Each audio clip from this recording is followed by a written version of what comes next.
फिरेगा। मेरे शरीर पर कोट निकलेगा। पार्वती के श्राप से राजपुत्र अनेक वर्षों से कोट से पीड़ित बावड़ी उजान जंगल में फिर रहा था। एक दिन घूमते घूमते शुद्ध तले महादेव मंदिर के पास पहुंच गया। वहाँ इंद्राणी इंद्र की अप्सरा पूजन कर रही थी। वह ऊपर जाकर जागने लगा। एक भाई ने कहा, दूर हट, कोट दर्शन करके बहुत ही प्रसन्न हुआ है,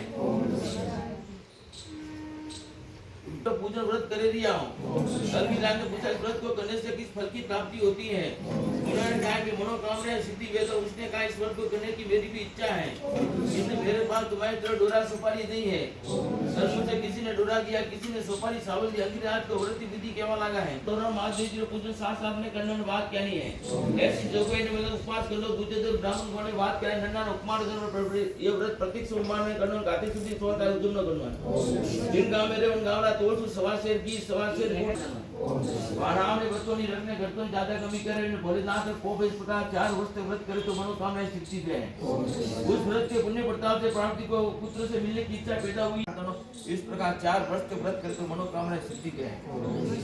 पुत्र व्रत करने लगा। व्रत के पुण्य प्रताप सब आनंद मंगल वे गया। लग्न कार्य संपूर्ण विवेक व्रत के बारे में रानी को कभी भी कुछ नहीं बताया था। आकर पेट के नीचे लेट के इतने में दुर्वा लेने के दुर्भिका नामक ब्राह्मण वहां पहुंच गए हैं। और राजा को सोई देकर बम महादेव कहा, राजा की आंख खुल गई। उठकर झट ब्राह्मण ने प्रणाम कर 33 बार पूछे। ब्राह्मण ने कहा, काती सुधी 100 योजना। तो राजा ने कहा, मुझे इस बात का कोई ज्ञान नहीं, इसलिए शिकार के लिए निकल गया कि तो मुझे शिकार मिला नहीं है। राजा को वहां से शुद्ध तली महादेव मंदिर ले आए और स्नान संपादक पता राजा आश्रम पर विराजमान हो गए। अपने साथ आए नौकर हुक्म दिया, रानी जी को जाकर कह देना कि समाज से क्या है कि राजा ने आज तक मुझे भूखे पेट ही समझा है, इतनी फौज साथ में होते हुए भी 4 लड्डू क्यों मंगवाए। इसलिए रानी जी ने पूजा पाठ की थैली देकर कहा, राजा जी से कह देना कि 4 गाड़ियां सिनेमा की भरकर आएगी। नौकर जागता हूँ, अभी मैं निद्रा अवस्था में हूँ। महादेव जी ने कहा, तेरी रानी को देश निकाला दे देना, नहीं तो तेरा राजपाट बर्बाद करूंगा। इतना कहकर महादेव जी अंतर ज्ञान दे गया। राजा की आंख खुल गई है। सिनेमा की भरी 4 गाड़ियां भी आ चुकी है। महाराज को निवेदी विधि पूछने पर उन्होंने बताया कि 4 गाड़ियों में से 4 हाथ भरकर सुरमा थाली में ले लो। राजा एक बार सुरमा का लेकर घर आए हैं तो रानी नवसत गहने पहनकर 3 पाप राजा की सन्मुख आई है। राजा ने देखते 3 चाबुक मारे हैं, देश निकाले की सजा दे दी है। मुनि ने सीटो डालियो, सीटो डालते सिंह है मुंजान मारकर जंगल में भाग किया है। आगे रवाना कर रानी ने सीटी करने सीटो डाले। सीटो डालती नदी कल तो तक 4 कोनी पर गाने लगी है। रानी वहां से भी आगे रवाना हुई है। आगे जाने पर नवल रो भागती आयो है। भागते हुए मोर पपैया किलो करवा लगा है। रानी वहां से भी आगे रवाना हुई है। आगे जाने पर प्रजापति रो घर आयो है। वे भी आंख होती अंधा हो चुका था। उन्होंने पूछा, आने वाला कौन है? आने राजा की रानी है। आगे भी आकर बहुत भला किया और क्या करना बाकी है? तो रानी ने कहा, जो बुरा किया है वही भला करा वालों है और कोई दुनिया भला करा वालों नहीं। एक एक रानी ने शिव से करने सीटो डालियो है। सीटो डालते ही सर्वत आनंद मंगल हो गयो है। खोए हुए गद्दे वापस आ गए। रानी वहां से भी आगे रवाना होगी है। आज तो कोई गाँव में भूखा मिलेगा तो ही खाना खाऊंगी, नहीं तो आज उपवास करना पड़ेगा। गाँव में कोने ढिंडोरा पिटवा दिया गयो। आज गाँव में कोई भूखा मिलेगा और 52 रुपए इनाम में दिए जाएंगे। ऐसा ढिंडोरा पीटकर जो धोबी वाड़े दिए। धोबी लोग कहने ऐसे तो कोई गाँव में भूखा नहीं है, किंतु धोबी काट में बुढ़िया रहती है, वह शायद भूखी होगी क्योंकि उसके लिए हम खाना लेकर जा रहे हैं। धोबियों के कहने पर धोबी घाट जाकर बुढ़िया को रत्न बिठा कर ले आए। बुढ़िया नेत्रों से अंधी, कानों से बेरी, हाथों से अपंग थी। रानी जी कथा कहने के लिए बैठी है। जब रानी जी ने कहा, माजी अक्षर ले लो, तो उसके हाथ आ गए। रानी जब कथा कहने लगी है तो सावधान होकर कथा सुनने लगी और परिपूर्ण कथा सुनती 12 वर्ष की कन्या वेगी है और विमान में बैठकर देवलोक को पार प्राप्त हो गई है। बोले श्री बोले भंडारे की ये प्रभु धोबन पर प्रसन्न हुए, ऐसे हम पर भी कृपा दृष्टि रखना। रानी पर कोपायमान हुए, वैसे न होकर हमारी भूल सुख को समार करना। बोलो नमः पार्वती पतये हर हर हर महादेव। बोलो वंडेश्वर महादेव की जय। मंचा वासा व्रत कथा उद्यान की जय हो। हनुमान जी महाराज की जय हो।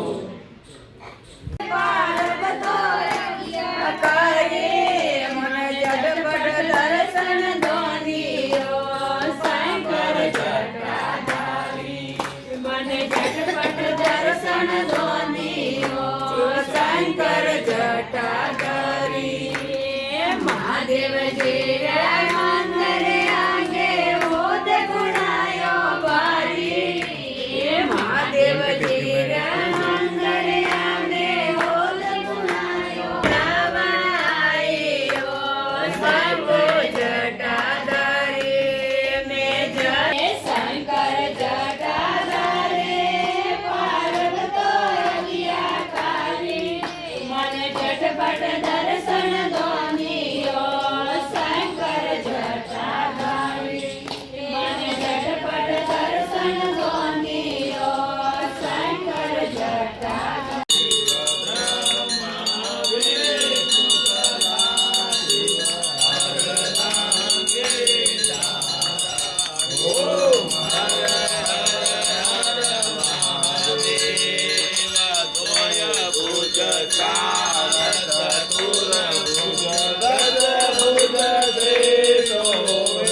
ओम शांतरा प्रार्धात प्रतापति सुक्रिया स्वासद हरि ओम तत्पुरुषाय श्री वक्रतुंडाय धीमहि तन्नो दन्ति प्रचोदयात् हरि ओम तत्पुरुषाय श्री महाशक्ति से धीमहि तन्नो देवी प्रचोदयात् हरि ओम तत्पुरुषाय श्री विद्महे श्री गौरीश्वर महादेवाय श्री धीमहि तन्नो रुद्र प्रचोदयात् ओम मंत्र पुष्पांजलि समर्पयामि।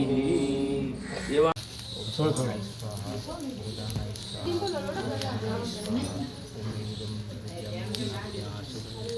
बोलो तो बोला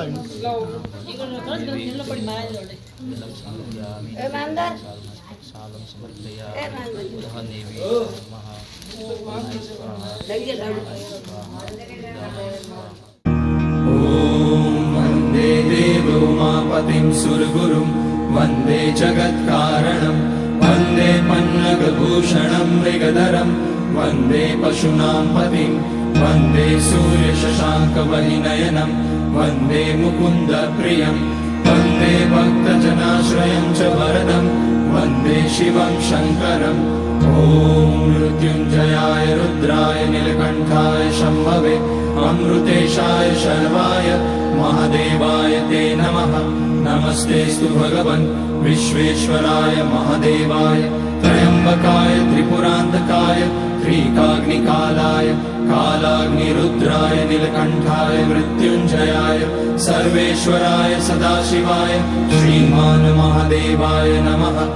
ॐ नमः शम्भवाय च मयोभवाय च नमः शङ्कराय च मयस्कराय च नमः शिवाय च शिवतराय च ॐ त्र्यम्बकं यजामहे सुगन्धिं पुष्टिवर्धनम् उर्वारुकमिव बन्धनान् मृत्योर्मुक्ष्यमामृतात् नागेन्द्रहाराय त्रिलोचनाय भस्माकराय महेश्वराय नित्याय शुद्धाय दिगम्बराय तस्मै नकाराय नमः शिवाय मन्दाकिनी सलिलचन्दन चर्चिताय नन्दीश्वर प्रमथनाथ महेश्वराय मन्दार पुष्य बहुपुष्य सुपूजिताय तस्मै मकाराय नमः शिवाय शिवाय गौरी वदनाब्ज वृन्द सूर्याय रक्षाध्वरनाशकाय श्रीनीलकण्ठाय वृषध्वजाय तस्मै शिकाराय नमः शिवाय वसिष्ठ कुम्भोद्भवौतमार्य